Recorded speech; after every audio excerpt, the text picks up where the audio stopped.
Teka muna mga kapatid, magnilay muna tayo.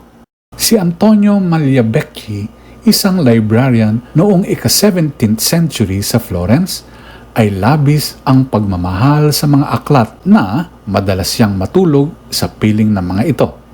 Kilala sa kanyang pambihirang memorya, kaya niyang bumanggit ng mahahabang sipi at ituro ang eksaktong estante ng anumang aklat. Ngayon ipinagdiriwang natin si San Jeronimo na ginugol ang kanyang buhay sa banal na kasulatan. Isinalin nito sa Latin, ang Vulgata, upang maunawaan ng marami ang salita ng Diyos. Tulad ni Magliabecchi, sa kanyang mga aklat, si Jeronimo ay nanirahan sa kasulatan at ito ay kanyang inangkin sa puso. Sa Ebanghelyo, pinigilan ni Jesus ang mga alagad na magpabagsak ng apoy sa isang nayon.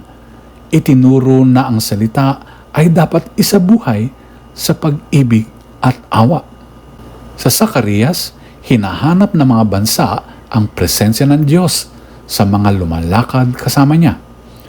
Naway tulad ni Jeronimo, manahan tayo sa salita hanggang hubugin ito ang ating isipan at puso. Pagnilayan po natin ito. Amen.